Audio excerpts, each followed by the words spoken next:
जगदीश्वर का giant coconut. Prayagraj नाम के एक गांव में 20 साल के जगदीश्वर नाम का लड़का रहता है। वो अपने घर में कई तरह के वैज्ञानिक प्रयोग करता रहता है। वो अपने अलग अलग प्रकार के वैज्ञानिक प्रयोगों से काफी मशहूर हुआ रहता है।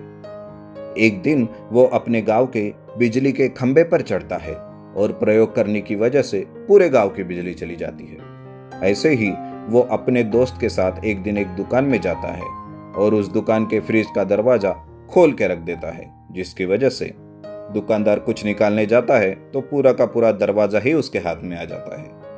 पूरे गांव वाले उससे परेशान होकर रहते हैं। गर्मियों का मौसम चल रहा होता है। मई का महीना आते ही उस गांव में सूखा पड़ना चालू होता है। वहां की नदी, तालाब, कुएं सब सूख जाते हैं। लोगों के पास नहाने के लिए तो छोड़िए, पीने के लिए भी पानी नहीं रहता। गांव का मुखिया गांव के बड़े लोगों को मीटिंग के लिए बुलाता है और कहता है, आप सभी को पता है कि इस बार गर्मी की वजह से सारे तालाब, नदी और कुएं सूख चुके हैं। हमारे पास नहाने के लिए तो छोड़िए, पीने के लिए भी पानी नहीं है। मान्यवर, अब आप ही इस पर कुछ सुझाव बताइए। एक मनोज नाम का लड़का वहां पे रहता है। वो कहता है, मुखिया जी, वो बड़े किले का जो छोटा पंडित है ना, उसे बुलाइए। अब वही कुछ कर सकता है। बेटा मनोज, तंत्र मंत्र सब करके देख लिया, मुझे कुछ समझ में नहीं आ रहा है। साथ ही में एक चेतन नाम का भी लड़का वहां पे रहता है और वो कहता है, मुखिया जी, आजकल विज्ञान का दौर चल रहा है, हमें जगदीश्वर के पास जाना चाहिए। एक मालती नाम की औरत भी वहीं पे रहती है। वो कहती है,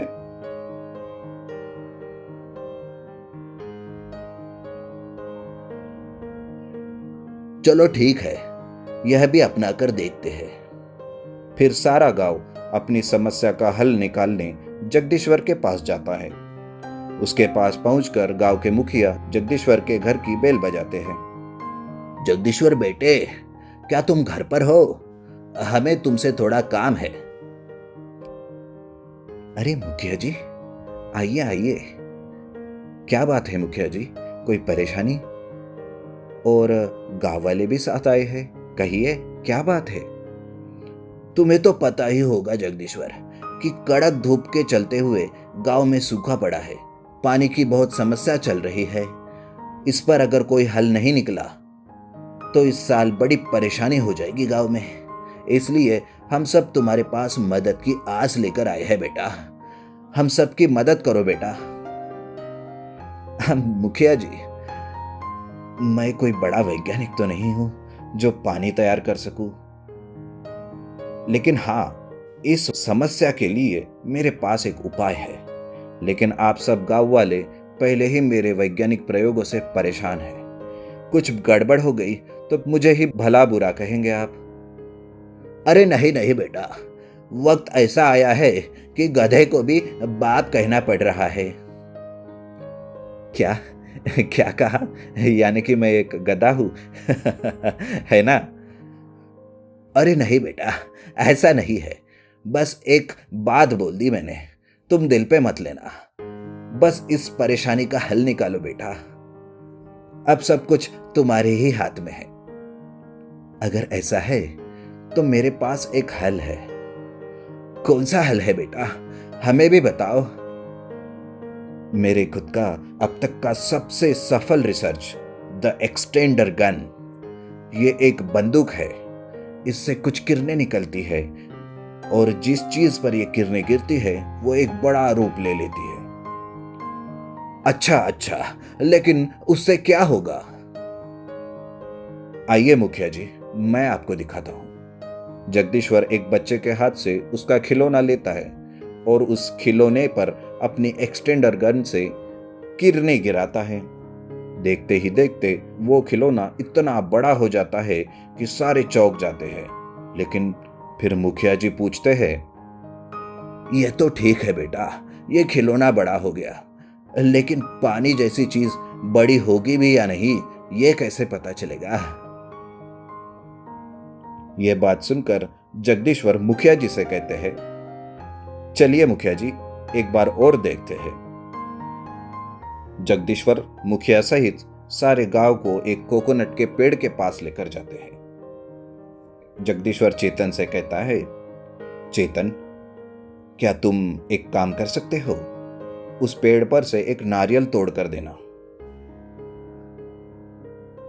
हाँ हाँ जगदीश्वर, मैं अभी तोड़ कर लाता हूं।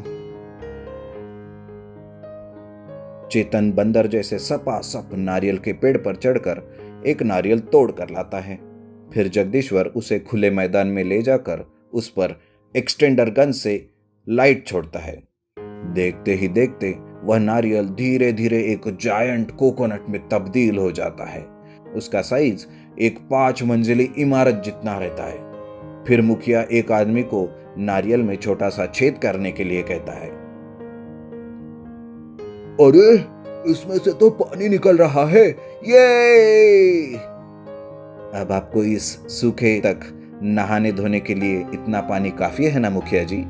वो भी एकदम शुद्ध नारियल पानी।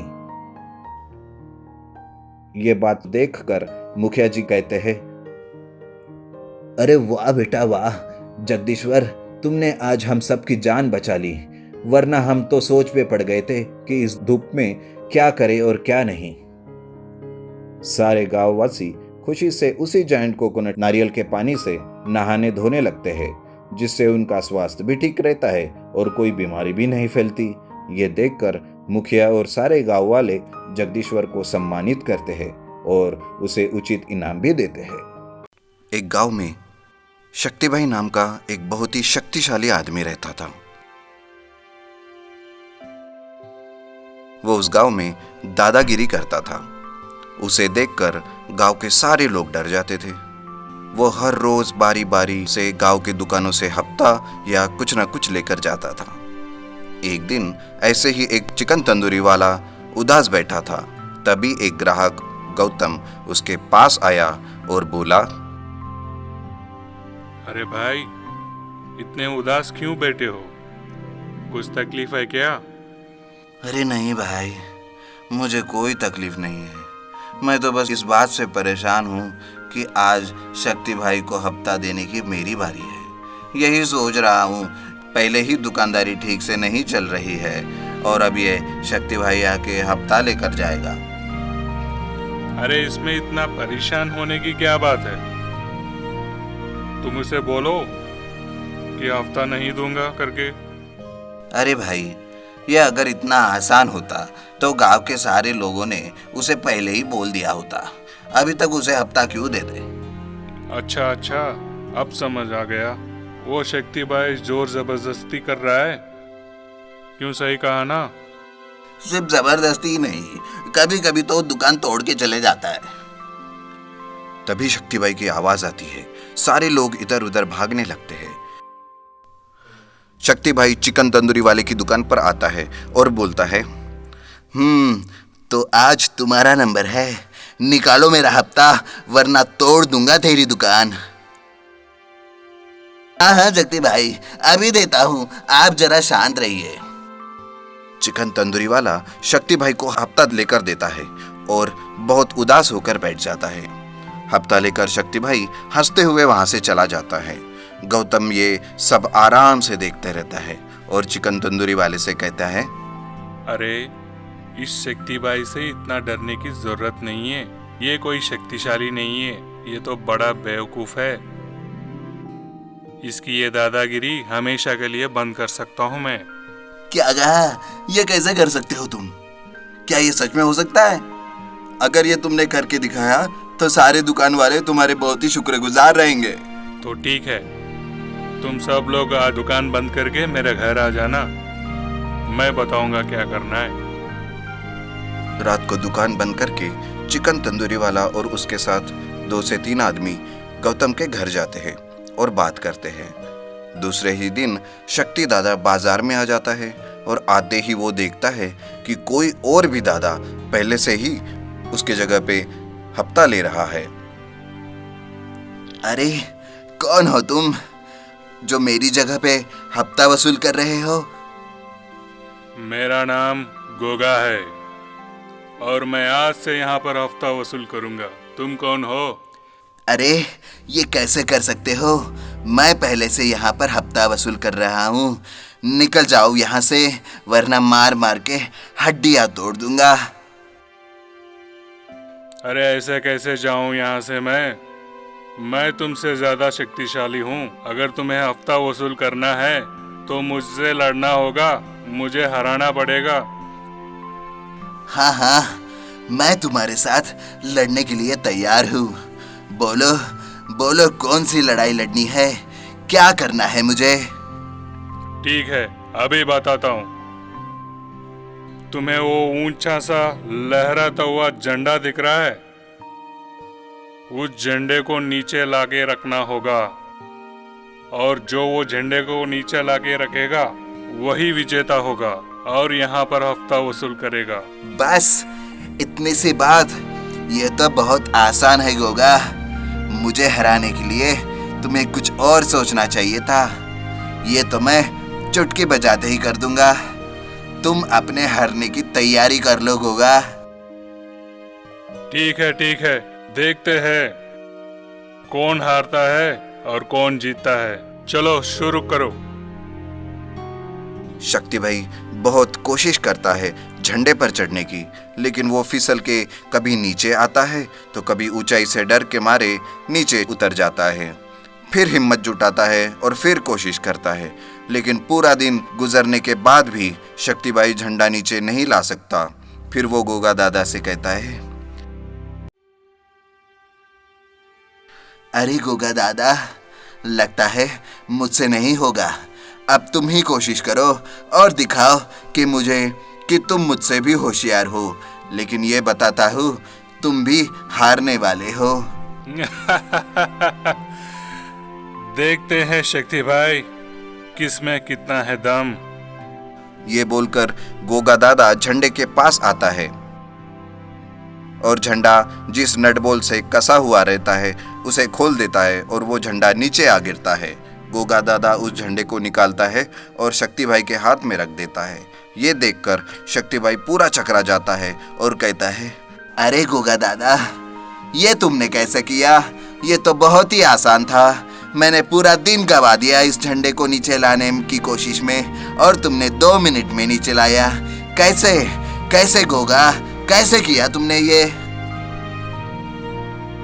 अरे शक्ति भाई, कभी कभी आदमी को शक्ति से ज्यादा अकल से काम लेना पड़ेगा। हर जगह पे अपना शक्ति काम नहीं आती, युक्ति से भी काम लेना होता है, क्योंकि शक्ति से युक्ति हमेशा श्रेष्ठ होती है। समझे? समझ गया गोगा, पूरा समझ गया। आज के बाद मैं यहाँ कभी हफ्ता नहीं लूंगा। यहाँ पे सिर्फ तुम्हारा ही हक है। तुम आज से हफ्ता लेना। इस तरह से शक्ति भाई गोगा दादा से हार जाता है और गांव छोड़कर चला जाता है। चिकन तंदूरी वाला और गौतम सब दुकान वालों को ये बताता है कि आज के बाद कोई भी हफ्ता नहीं देगा, क्योंकि ये कोई गोगा दादा नहीं बल्कि गौतम का भाई है। ये सुनकर सारे लोग खुश हो जाते हैं और गौतम और गोगा को इनाम देते हैं।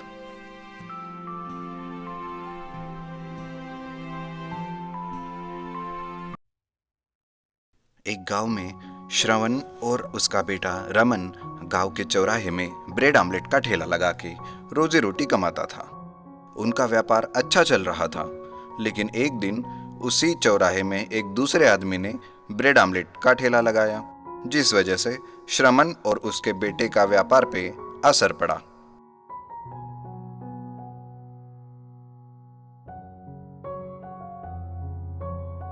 बाबूजी, जब हम अकेले थे तो हमारा व्यापार बहुत अच्छा चल रहा था, लेकिन जब से उस आदमी ने यही व्यापार शुरू किया तब से हमारा धंधा बहुत कम हो गया।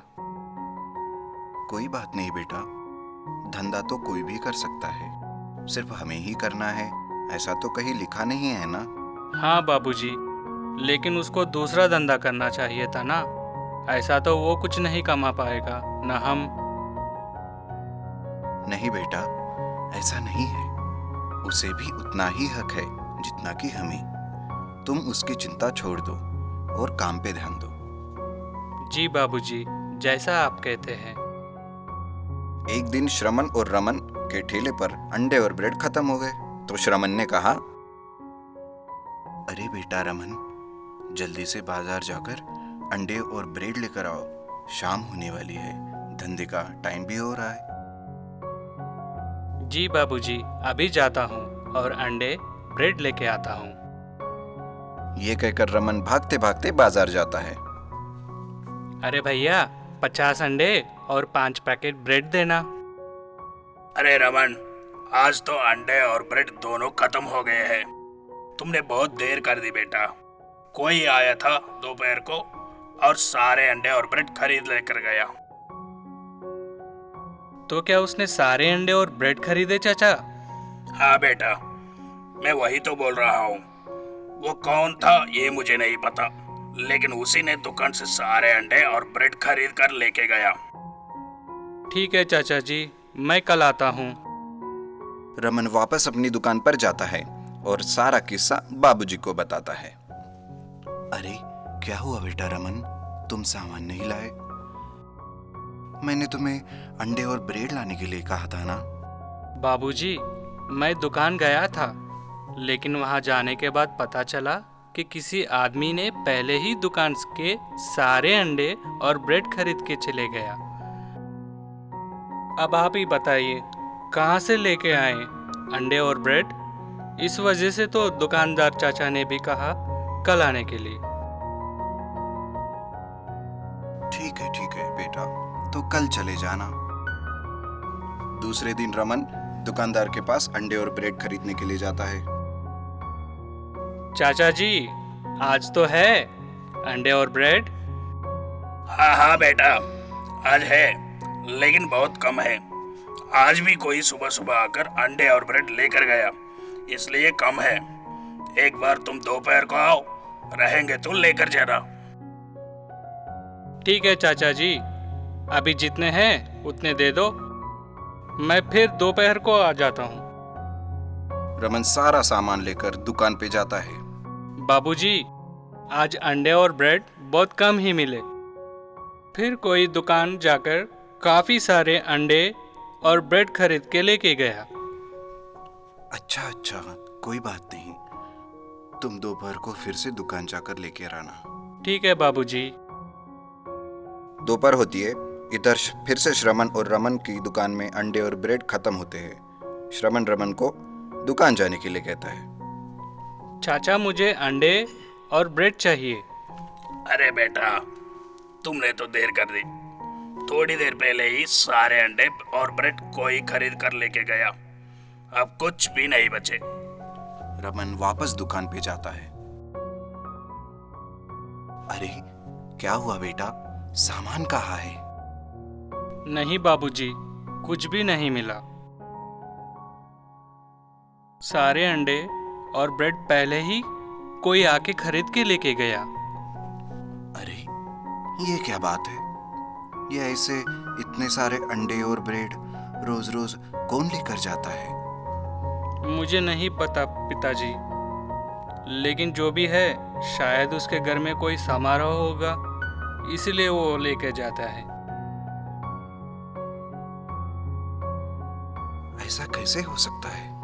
कोई घर में इतने ज्यादा अंडे और ब्रेड वाला कैसे लेके जा सकता है? मुझे इस बात को खोजना पड़ेगा कि इतने ज्यादा अंडे और ब्रेड कौन लेके जाता है। दूसरे दिन श्रमण ब्रेड आमलेट का ठेला शुरू करने से पहले दुकान के पास जाता है और पास ही की गली में छुप के रहता है और देखता है कि कौन आएगा और अंडे और ब्रेड लेकर जाएगा। थोड़ी ही देर में वो देखता है कि उसके ठेले के पास वाले ठेले वाला सारे अंडे और ब्रेड लेने के लिए आता है। ये देखकर वो चौंक जाता है और उसका सारा खेल श्रमण की समझ में आता है। श्रमण देखता है और घर चला जाता है और थोड़ी देर के बाद ठेला लगाने का समय होता है।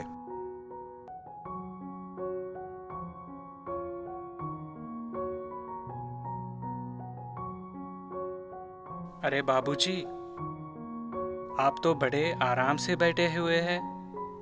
आज ठेला नहीं लगाना है क्या? लगाना है बेटा, लेकिन आज तुम्हें अकेला ही जाना पड़ेगा। मैं एक काम निपटा कर आता हूँ। एक काम करो, तब तक तुम ठेला लगा लो।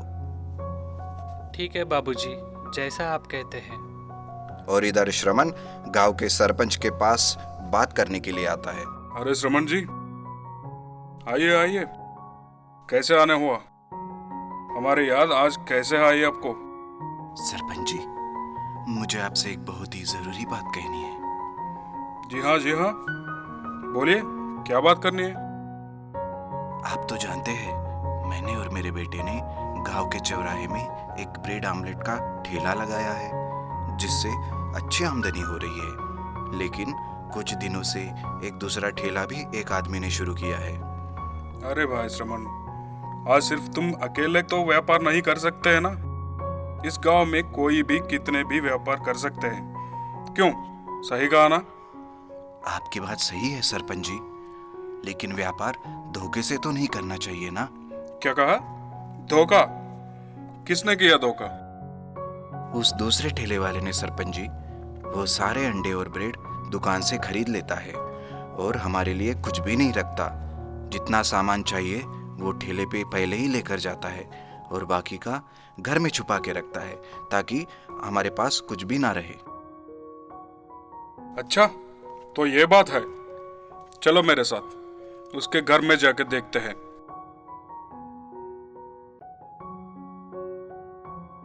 अरे सरपंच जी, मेरे घर कैसा है आना हुआ?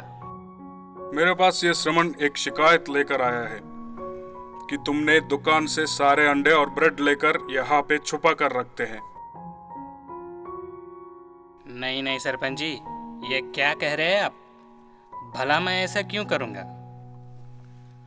अगर तुमने ऐसा नहीं किया है तो हमें घर के अंदर आने दो और देखने दो।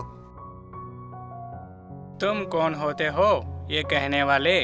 मेरे घर में मेरे अलावा कोई आ नहीं सकता।